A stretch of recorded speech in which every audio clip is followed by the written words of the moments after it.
So, did you know that when you have kids, they come with an extra 35% more stuff?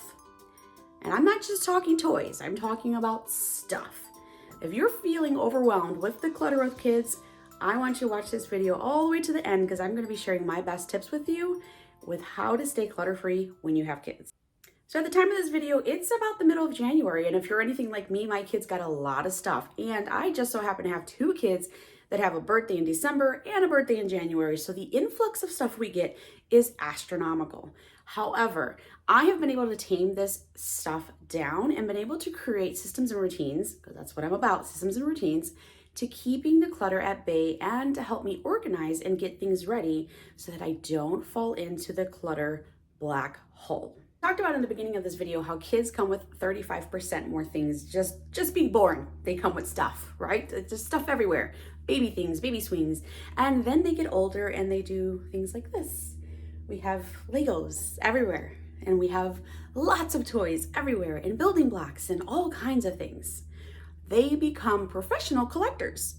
And if you haven't heard of the book called Hector the Collector, you should probably read it. My kids don't just collect toys and Legos and things like that. They collect rocks and sticks and, I don't know, grass clippings and random things they find outside, and they bring them into my house and they have them treasured in little boxes and like little areas of the home.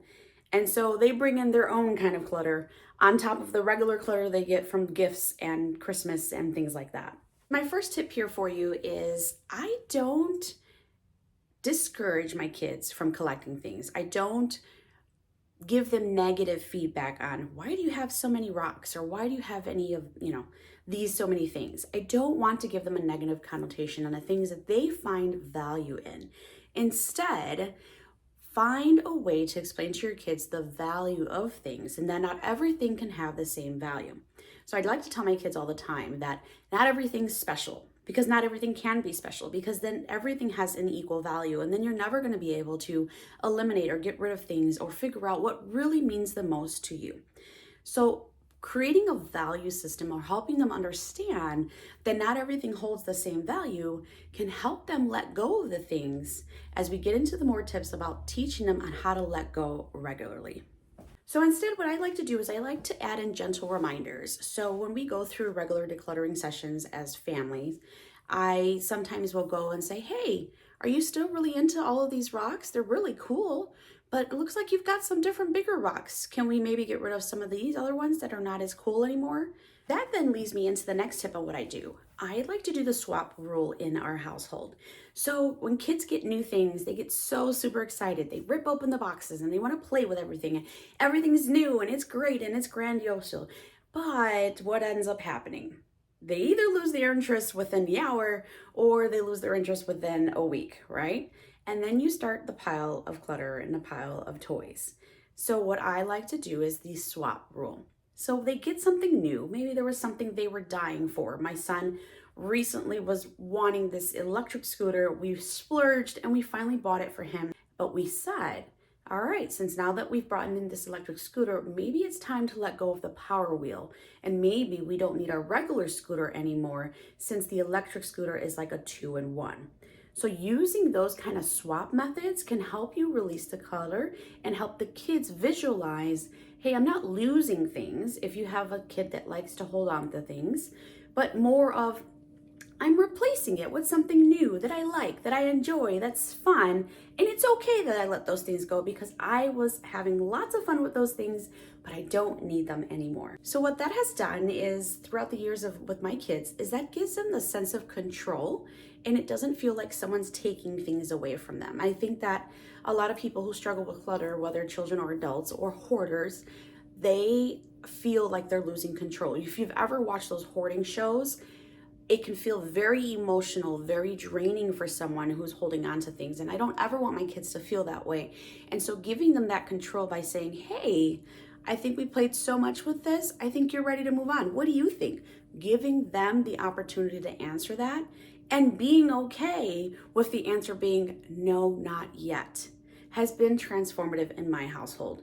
I have a little one, she's 5, and she's in Stuffy Island. She has so many stuffed animals. And while I would love to get rid of some to save some space from under her bed because there's no storage for them, we don't force it on her. It gradually has come out on her own where she's like, this is not the one I really like anymore. I've got 4 unicorns and this one's my favorite. Having that sense of control and reiterating and reminding them gently, like, hey, let's move on to the bigger and better things, has been so helpful. My next tip is getting rid of those fast food toys or little trinkets that our kids like to collect. So if you go to Chick-fil-A, they have this awesome program where you can actually turn in the little toy that comes with their version of the Happy Meal and turn it in for an ice cream cone, which my kids love. Culver's, you can actually get a little scoop of ice cream. And I love that my kids have the option to be able to trade in those toys, which we know are going to end up what?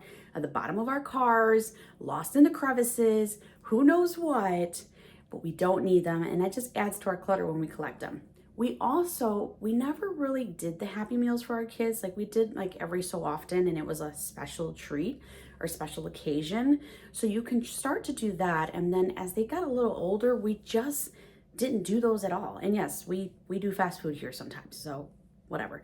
But we just didn't do any of that extra stuff. And we would combine and say, hey, we're just gonna get a 40-piece chicken nugget versus getting Happy Meals or things like that. And the same thing works for birthday parties. So getting rid of those little toys and those little trinkets, that's our next tip here. If you are hosting a birthday party, I highly suggest you consider not doing those goodie bags. I have moved away from those for years now. And instead do something that kids could actually find useful and keep. So one example would be like, I would give the little mini flashlights because hey, in case of an emergency, the kids could have it. If they're scared of the dark, they can use it. If they're going out fishing or hunting or they're camping or whatever, they could use it. And so I try to revamp the way that I give out the gifts or little trinkets for birthday parties. And I've moved away from that. And I truly appreciate other mothers who have done the same too, because it's just really hard. They get the little plastic spinners and they get all these fun little things. And again, the interest is there for a short period of time. It gets lost, it ends up in piles, and then you've got so many different things around your house and in the trunks of our cars that are unnecessary. All right, my next tip for you is actually going to be showing you what I do with my kids' closets. So I'm going to ask you to reevaluate your kids' clothing. So if you've never heard of a capsule wardrobe, I highly suggest that you consider it, especially if you're like some of my mom friends and some of my people in my community who are so stressed out and overwhelmed with the piles of laundry. It starts with creating a capsule wardrobe where you keep a minimalist amount of wardrobe to maintain, especially with growing children. My husband is 6'8", and so my children are giants and they grow an average 6 to 7 inches a year. It just is a part of our life. And so my children don't last in clothes longer than 2 to 3 months, literally. So I keep a capsule wardrobe to help maintain and to keep the stress down and to help maintain the clutter from becoming overwhelming and less laundry. All right, so I took the camera off my holding thing and I just wanted to show you how I keep my son's closet. So he's got 2 pairs of dress pants, one black, one casual, and let me see, he's got 1, 2, 3, 4, 5, plus the one he has on today, and I think he has maybe 2 more pants inside his closet, and that's it. That's all the pants that my son owns. He does not like jeans. And then these are his shirts, and I do color coordinate their closets. So when I put their stuff away, the blues are with the blues and grays and greens and whatever. It helps them to pick out their clothes. And then these hangers, when they stick out like that, I can just easily grab them and like put them off to the side. So when I do laundry, it's there. But that's it. And then the back of my son's closet is his dress clothes, which, like I said, he only has 2 dress pants because we don't go out that much. And a lot of the dressing that he does will be maybe for church or school functions. But a capsule wardrobe can be so helpful when you're trying to maintain the clutter with your kids. All right, so let's move on to my next tip. My next tip for you is decluttering the toy bins in the toy area or wherever you store your toys. You need to make it a point to have a system and a routine on how you regularly declutter your toys. Now, I do have a decluttering system that I do. It's an annual process. I have a whole ebook about it. So if that's something that you need or that you would find beneficial, I'll link it below. But find something that works for you. Anything and everything that I talk about on this channel, whether it's a cleaning routine, decluttering routine, or anything about organizing your home, I want you to always remember what works best is what works best for you and your family, and what's going to help you maintain the home to your preferences and to your lifestyle. I will never tell you that my way is the best way, but I will tell you that you do need to have a system and a routine. That is always a must. So what I like to do with my kids' toys is on a semi-annual basis. So twice a year, I typically go through and I get rid of the kids' toys. Once during summer and once right before Christmas, because we had talked about all the influx that comes in. Summer is a great time for decluttering all of the outside toys, obviously, because the weather's warming up, you're going outside, things have outgrown past 6 months, the kids probably don't fit whatever little tricycle they were using before. And so it's a great time, especially during like your spring cleaning sessions, to get rid of those kind of toys or any other toys that you may think that they're outgrown. And then the one right before Christmas is perfect to set you up for all the incoming that's coming in so you can make room and save space. Now, I do want to mention, I have talked to several people in my community about clutter and toys, and moms feeling guilty about getting rid of their kids' stuff or feeling guilty about the gift clutter. So like someone gifted it to them. Rule of thumb that I say about clutter in general, remember, if it was a gift, that person wanted you to have that to have enjoyment or to be useful or to bring something to your life. If anything is in your home and it is clutter or it is there and is not being used in any of those formats, it's time to let go. And when it comes to kids, think about the way you feel. If you're feeling overwhelmed with your house and all the things in it and the clutter and all the stuff, imagine how a child feels. When they have too many options for toys, they can become easily overwhelmed as well. And they end up saying, I don't have anything to play with. I don't know what to play with. I don't know what to do, because they're overstimulated. So don't feel bad about getting rid of your kids' toys. In fact, I encourage you to involve them, get them in, talk about the 1 in, 1 out rule. And during Christmas time, I shared this in some other like reels and shorts, but there is a book that I use during the Christmas time, and it's called A Bag for Santa, where the kids get to read this book, and every year there is a bag that comes with the book. You fill it up to give to Santa for kids in need or for toys they no longer want. It has been pivotal in our house, and I love it. So it's a great way to introduce that and to keep the clutter rotation going. When you have kids and you have grandparents or you have aunts and uncles and everyone wants to shower your kids with gifts, it's so wonderful and your kids feel special and loved. But there's also those who don't understand what it's like living with all of this incoming of stuff. Grandma gives something this week, grandpa gives something next week, uncle gives something on the weekend, dad bought something, and it becomes too much and overwhelming. So I want to encourage you to look at ways that you can encourage your family members and your friends to gift experiences or other things that your kids could find useful besides toys. So what we like to do is gift memberships, Zoom memberships. My kids love shopping at Target gift cards. I mean, you can't go wrong there. They're probably going to buy toys anyways, but still, you can try to steer them in other directions. Look at things that they'll need for their sports. Maybe they want to be in a special activity. Maybe they want to do horseback riding.